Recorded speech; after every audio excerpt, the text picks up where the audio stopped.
নমস্কার, আদাব। আমি রফিক শেখ, ওয়েস্ট বেঙ্গল ইন্ডিয়া থেকে বলছি, পার্ট অফ ওয়ান প্যাসিভ। আমি সর্বপ্রথমে জানাই আমাদের সিও অ্যাসমুফারি স্যারকে অসংখ্য অসংখ্য ধন্যবাদ জানাই। সারা পৃথিবী জুড়ে যে সকল ওয়ান প্যাসিভের ফাউন্ডারশিপ নিয়েছেন সবাইকে প্রীতি শুভেচ্ছা ও আন্তরিক অভিনন্দন। অ্যাসমুফারে কেন আমাদের 1% কথা বলছে সব কিছু চেপে, সেটা আমাদেরকে ভাবতে হবে। আমাদের যারা বিশ্বাস করেছিলাম যাদেরকে, তারাই আমাদেরকে ক্ষতি করেছে। তার জন্য কিন্তু ফাউন্ডারদের কাছে কথাগুলো আমাদের সিও অ্যাসমুফারে স্যার বলছে না, কিন্তু যখন আসবে খুব সুন্দরভাবে আসবে। সেইটার সম্বন্ধে আমি দু চার লাইন কবিতা, ওয়ান প্যাসিভটা কেমন হবে আর অ্যাসমুফারে কী করতে চাচ্ছেন সেটার সম্বন্ধে আমি দু চার লাইন কবিতা আপনাদের সামনে প্রেস করছি যে ওয়ান প্যাসিভটা কেমন হবে।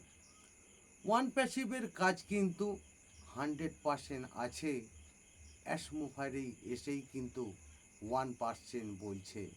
ভাবতে হবে 99% রাখছে কেন চেপে, 1% দিয়েছে আমাদের, তাতেই যাচ্ছি কেঁপে। ওয়ান প্যাসিভের প্রোডাক্টগুলোই হাজার শক্তি ধরবে, অন্য কোম্পানিরা সারা পৃথিবী কাঁপবে। বাঘের মতোই থাবা বসাবেই সারা পৃথিবী জুড়ে, অন্য কোম্পানিরা নিজেরাই যাবে সরে। যারা এখন দেখতে পাচ্ছে না তারাই কিন্তু দেখবে, সারা পৃথিবীর আলোর রোশনি ওয়ান প্যাসিভাইজ ঝরবে।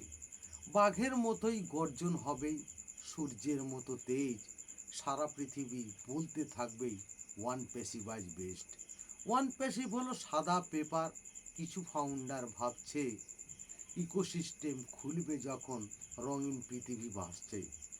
বোঝার তুমি চেষ্টা করলেই তবেই তুমি বুঝবে, গরম হাওয়া আসবে কিন্তু শীত একদিন থামবে।